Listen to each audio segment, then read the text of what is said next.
world is still going crazy for comic book movies. And well, here we are. We've talked about Captain America, Spider-Man, Thor, Hulk and Iron Man, which brings us to the Avengers. The final film that all other films lead up to. Yeah, we've had Avengers Assemble, Avengers Age of Ultron, a crazy amount of kids' cartoons and comics, and of course, you've got the video games. And back in 1991, we was treated to the brilliant side-scrolling beat-em-up that was Captain America and the Avengers. So join me for the last time and in true Slopes Game Room fashion to help build up my personal hype for the release of Civil War. I, DJ Slope, will be looking at the very first game based on the Avengers. Video games assemble!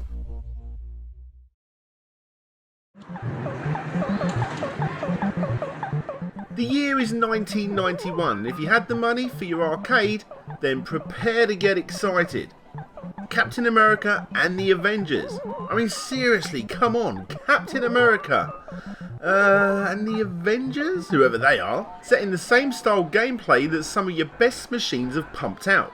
You already had such hits as Renegade, Double Dragon, Golden Axe and Final Fight.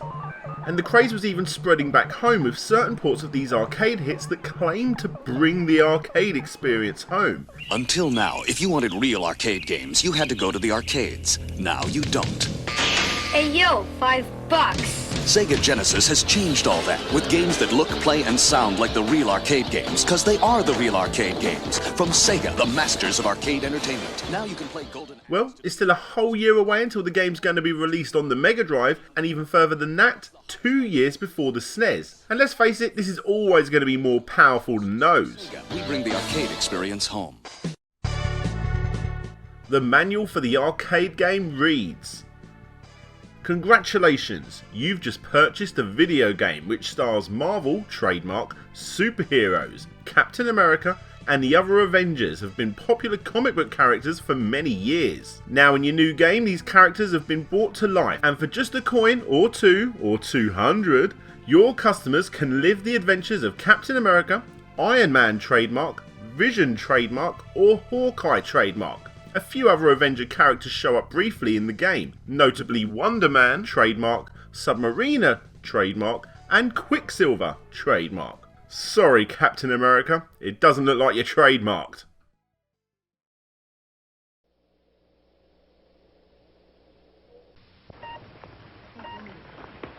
Your father developed and perfected the ultimate steroid. He called it FLAG, Full Latent Ability Gain. He injected himself with the serum, and it worked. A top-secret serum gave Steve Rogers superpowers. Now he can use them to save a city from a madman with a bomb. Finished. If he accepts the challenge.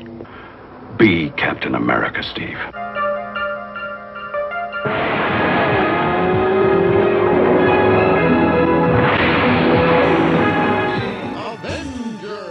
Anyway, you got your arcade cabinet, and it's alright.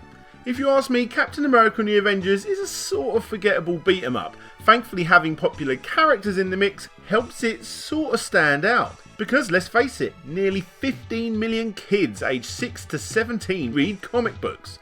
Almost 75% of them read at least one Marvel comic each month. There are more than 11 million readers of Marvel comics.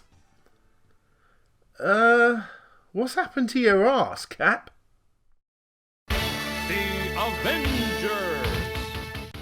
So the game starts off with some nice retro chatting, and we get to see the Avengers showing off their moves as we get to see some rather interesting stats. Now that is cool, a nice little treat to entice passers-by to go ahead and take on the Red Skull. Avengers Assemble! Now if you ask me, I'm Team Iron Man, so here we go. By assembling a team of supervillains, Red Skull seeks to conquer the world. He has used his wealth to assemble his evil team. He has used a mind control machine to bring them under his power. Now he controls their every action. Go at once, Avengers, try to crush his evil scheme. So like I said before, the game is really just another side-scrolling beat-em-up. These were all way too common back in the day. It's not a bad thing, especially nowadays when we're literally gagging for a new game in the genre. You can pick up several items scattered around the stage to use as projectiles, because you know, throwing a rock is apparently a lot more powerful than Iron Man's standard weapon. You play through the game fighting all bad guys in your path, which actually, just like the previous Iron Man and Exo Manowar episode, has a decent list of villains, such as Whirlwind, who's been robbing a bank on the very first level. But as well as some nice villain cameos, you also have, on the second level, you actually get to see another good guy cameo with Wonder Man, who sends a ship down for your character to use.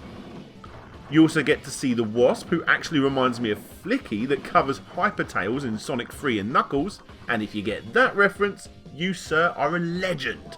You fight a a giant robot from X-Men. You then fight Grim Reaper, who's actually quite easy. Submariner makes an appearance next, directing you underwater where the fighting continues. Eventually you go into an underground base where you fight the Mandarin. You then discover that a laser is actually on the moon, so you jump on a spaceship and go to a space station, beat up a few more guys, defeat Juggernaut, who looks pretty crap, and Ultron, who actually looks pretty good, and then after another flying mission, you take down the laser and make your way to Red Skull. Here it is, the final fight, which is a little bit underwhelming honestly. Especially considering it's just you versus him. Whoa, yes! This is what it's all about. You stupid men! We'll teach you the meaning of justice! So yeah, I suppose fairly expectedly, the final battle gets a tad more exciting. Just look at this thing. So many different ways to attack. Don't you just love the amount of effort that's gone into an enemy that most people would run out of money before reaching, and therefore just never seeing him? Anyway, you defeat him, he falls back, destroying Red Skull, and just in the nick of time, you're saved again by Wonder Man passing by in a spaceship. And there you have it, Captain America and the Avengers for the arcade.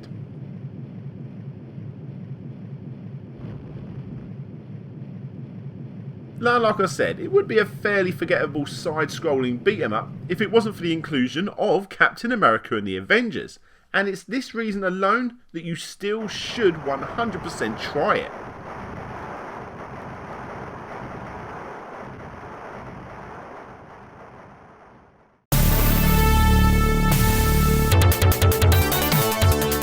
So, the game was followed up over the next few years with the Mega Drive and SNES ports of the game, as I discussed earlier. The thing is, the game is quite short, and although looks like a fairly alright port of that arcade game with only a slight downgrade in both the graphics and the sound, by the way the Mega Drive version is without a doubt the better version to get, either way, both fall to the wayside compared to that original arcade version.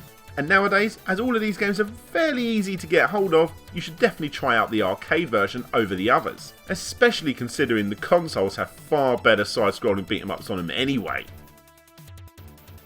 The game gets even more downgraded on the NES version. Hang on, wait. This is actually a completely different game.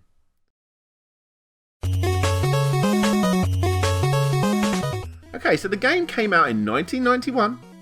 And what do you do when you're trying to fit a game with a fairly big cast of characters onto a small NES cartridge?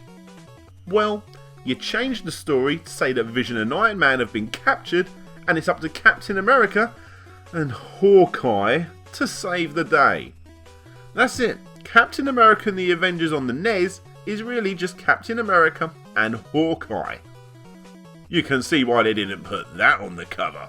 Ah, Hawkeye. Well, actually, hold up. In this way more platformy style game, Hawkeye, I think, is actually probably the better character.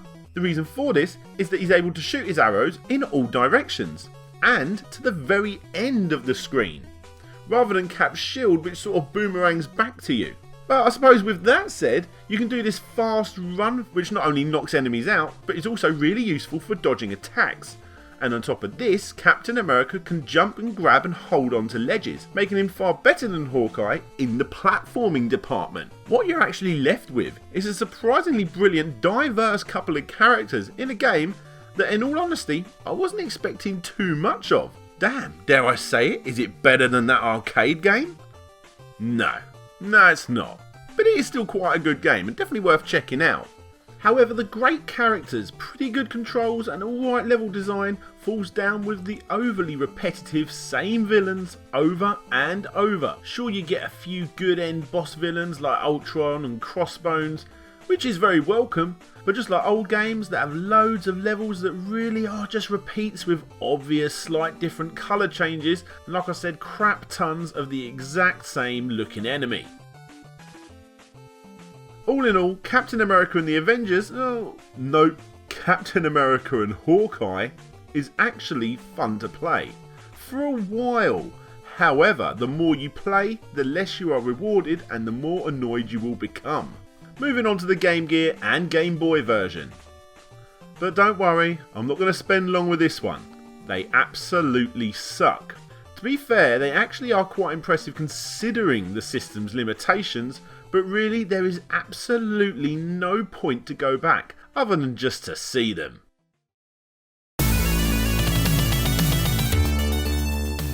And there you have it, the first ever Avengers video game, ending my small but powerful series showcasing the first video games of your favourite Avenger characters. If you ask me, and you should, the best you're going to get is 4 for the Nintendo DS, the Invincible Iron Man for the Game Boy Advance, and this, Captain America and the Avengers for the arcade.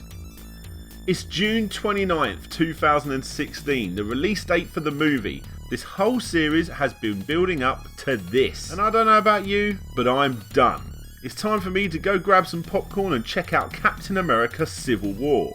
Be sure to go subscribe, give the video a thumbs up or a thumbs down, whatever you prefer, share with your friends, find me on social media by searching for Slope's Game Room, and if you're feeling super amazing, support the show over on Patreon. This is DJ Slope signing out for the very last time. Video games, assemble!